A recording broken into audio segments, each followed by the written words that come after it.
Hey, what's going on everybody, and welcome back to the Whiskey Cove.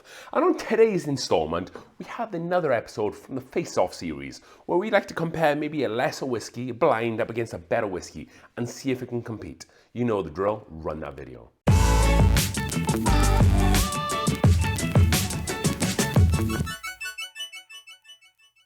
Alright then folks, before we get into today's episode, thank you so much to everybody out there who's made the decision to subscribe. It takes 1 second, but it's so meaningful to us here at the Whiskey Cove because it shows that you folks out there are enjoying the content that we're putting out, and we greatly appreciate that and we'd love to see it.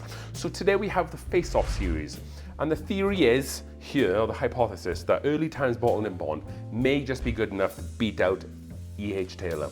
Last time we did this on episode 1, we had Eagle Rare against Redwood's Pipe Dream. If you haven't seen that, go and watch that video. However, today we have Sazerac, Early Times Bottled in Bond, against a Buffalo Trace, or Colonel Taylor's Small Batch Bottled in Bond. What we'll do, we'll pour these whiskies into the glasses, we'll mix them up, so we're going to do this completely blind, and then we'll see the results and see if this 20 to 25 much more findable bottle than this can compete. Alright then folks, then these whiskies are in the glass and I have no idea which one's which. I've put the whiskies on the outside here, but they are in no way reference to the whiskies that are on each side. I have no idea, it's all random. So let's get into things. I've labeled these underneath A and B, but we'll call this glass 1 and glass 2 for you folks at home. So let's go ahead and start with glass 1 here. So beautiful kind of rich honey color, a little bit thin and light in the glass there as well, but definitely a lot of oak bourbon, typical like bourbon caramel vanilla notes just jumping out of the glass just as I'm rolling it here. So let's go ahead and go in for a nose here on glass 1. That's just a beautiful and excellent bourbon nose right there. It's like if someone told me what does a bourbon taste like, I would navigate them to whatever is in this glass because it's a very quintessential bourbon indeed. You have that beautiful sweet vanilla. You have a very beautiful oak backbone there as well, but it's not a spicy oak. It's just more of like a woody, like oak barrel note there. Getting some caramel corn there as well, like a caramel popcorn type note. Like when you go to a theater or you get a bag of caramel popcorn, you crack it open, you stick your nose in. It's very beautiful, just like that. This is an excellent start so far.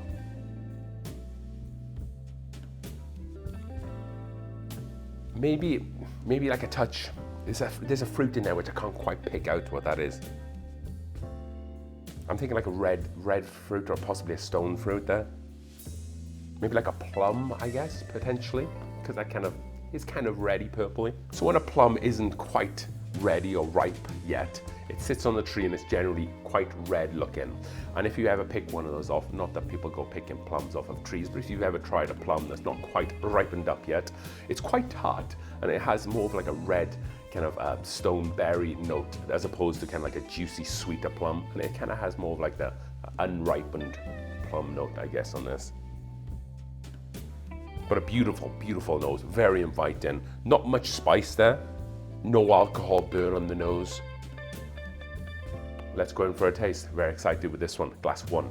So first impressions, no real heat on the mouth or the palate, which is quite surprising because both of these are 50% ABV or 100 proof because they are bottled in Bond.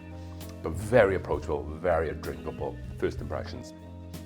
Second impressions, you do get that really nice caramel sweetness that carries over.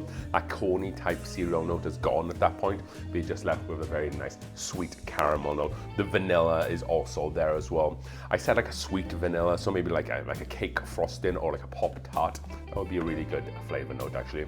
So this is more like has like a raspberry type plum to Pop Tart type note there as well, or at least on the nose.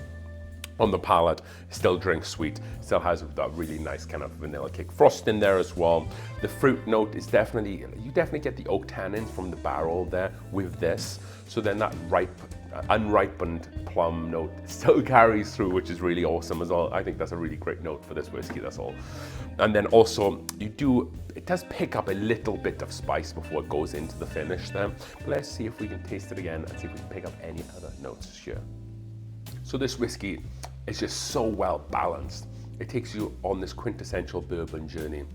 And then with the finish, it definitely dries out a little bit, as a good bourbon probably should do as well. Maybe it shows that it might have a little bit of age here. I don't quite know what the age statements are on these whiskies, but they are, of course, at least 4 years.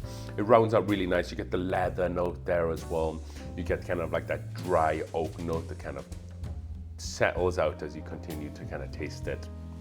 Mouthfeel wise, it's not super oily, again, because it's not so high a proof, but it definitely does do a nice job at continuing to kind of continually taste the flavors on and on and on. So it's got a quick, I would say probably about a medium finish on this one. So far, very impressed with glass 1. Let's see what glass 2 can do. So far, very impressed with glass 1. Let's go ahead and get into glass 2, but first let's reset the palate here. Okay, so this is glass 2. So color-wise, it's probably a hair color darker than glass 1. Maybe a little bit more browny, almost like an amber ale or brown ale type of color. It looks like there's some particulates floating in there as well. These are clean glasses, so sometimes one especially like a Weller full proof. I think it's like calcium flakes that you'll sometimes get in there. It kind of looks like it might have some of that going on in here. Don't want to swirl it too much, but yeah, in terms of darkness, it's a shade darker than glass 1. Not too much darker, but there's definitely a distinct difference there. Still looks quite thin in the glass there. So let's go in for a nose on glass 2. I was thinking that one might be much better than the other, but these are both excellent whiskeys, so whichever one of these you're able to pick up. And I shouldn't say that, I haven't tasted it yet, but just going off of the nose, this has a phenomenal nose, potentially better than glass 1. This has got a lot more red berry right up on the nose there. Maybe a little bit of, maybe like a dustier oak note, like a dustier rickhouse note. Anybody who enjoys drinking whiskey or drinking bourbon, if you ever have the chance to do like a whiskey tour and they have a rickhouse, you try to get into the rickhouse just so you can kind of absorb or nose those flavors in the rickhouse, because you get this really sweet apple, oaky, dusty note, and that carries through to a lot of bourbons. So when you're able to smell like being in a rickhouse, I don't mean just by the door, I mean you gotta get in the rickhouse and you smell that note. When that comes up in bourbons, you're like, that's exactly what that is, because it does smell like a rickhouse in this glass. In every sense of the way, it does smell like a rickhouse in this glass, which is a good thing as well, by the way. And it does have some really beautiful, I'm definitely getting raspberry on this as well, we're talking a lot about unripened fruit. It kind of has when you pick a raspberry too soon, and it has a little bit of tartness there as well, because it really does a great job of going hand in hand with oak tannins, because oak tannins, generally can make a whiskey bitter or a little bit I wouldn't want to say tartar or more tart, but because that's more the wine word, but hopefully that's relatable to what I'm trying to explain is in this glass here. But anyway, great nose so far. Maybe cane sugar note there as well. Don't get much vanilla on this nose. There is some there, but it's not as much as this first glass. Again, very balanced. A nose that just keeps on giving and giving and giving. The more you nose it, the more flavors you can kind of pull out there as well. No heat whatsoever on this as well. Very approachable, very noseable, at least here. Okay, very excited to get into this whiskey. This is glass number 2. So this, so far, first impressions, it does drink a little bit hotter than glass 1. I'm not saying it drinks hot, or I'm not saying it drinks above 50%. I would say this probably, the glass 1 drinks a little bit less than 50%, and this probably drinks a little bit higher there as well. It definitely has more oak spice in glass 2. When you drink it, you do get a tiny little bit of sweetness there as well, but that goes quite fast, and you do get a bit of spice and that kind of oak spice that kind of takes over the whiskey quite a bit there as well.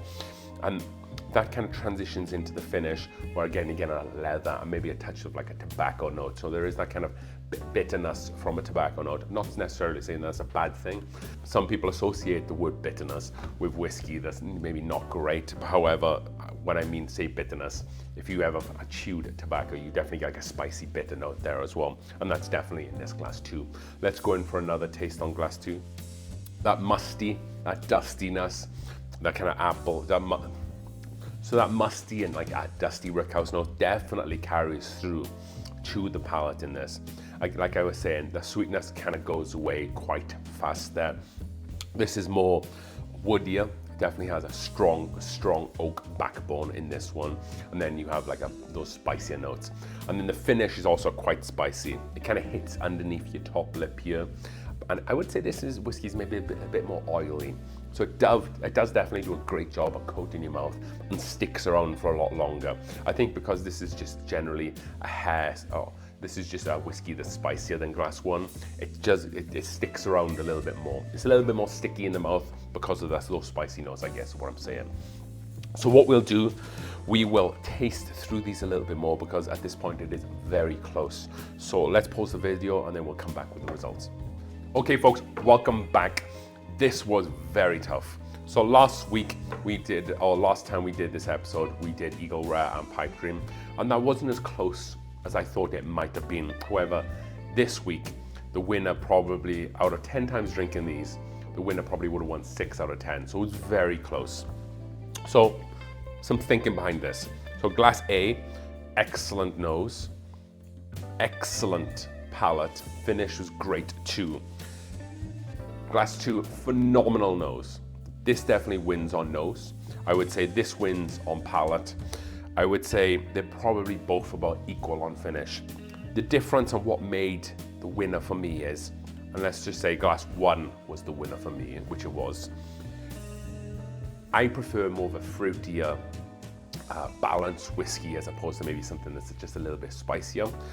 That's not to say that if someone at home maybe likes a spicier whiskey, they definitely probably would have gone for glass 2 because these were just so close. And if it wasn't for just my own palate, I could easily have gone for glass 2 on a different day. However, the winner today is glass 1, just because I like those like plum, vanilla, rounded out oak notes, with opposed to the phenomenal nose on glass 2, that berry kind of nose, that dusty rickhouse nose. It was beautiful. This wins hands down on the nose. However, the body, the palate, the finish was just a little bit spicier. So with that being said, I have the answer key in my pocket, wrote on a brown bag. So glass 1, let's have a look what that was. And that was gonna be A for Alpha, and that was E.H. Taylor small batch. Glass 2, which is B, early times bottled in bond. Like I said, folks, these were very close. I was surprised that when I nose glass 2, how berry forward that was. Because I think the last time I tried early times, I wasn't getting too much of those berry notes from it. It was more of like a spice tobacco bomb, but it was much more rounded for me here today. And just to let you folks know, this is the Sazerac edition. So it has the blue cap, so it's maybe not the Brown-Forman one. And maybe we need to do a head-to-head with that because we have the Brown-Forman one here. So, but like I said, I think this was a great whiskey. This is obviously a fantastic whiskey, a more matching my palate. But if you can't find this, or you're not willing to pay some of the high markups, which are pretty much everywhere in bourbon these days, and you're able to get this is a 1 liter bottle, and it's gonna cost you between $20 and $25. Some of the best value in bourbon right here, folks. Early times bottled in bond. Yes, it narrowly lost today, but let's be honest, we're all a real winner if we can pick this up for $20, $25. So hopefully you enjoyed today's episode. Hopefully it gave you folks at home who haven't tried these whiskeys a little bit of education surrounding them, and knowing that if you can only pick up this guy, it's worth every penny. So as we drink through the world's whiskeys 1 glass at a time, E.H. Taylor Small Batch was today's winner.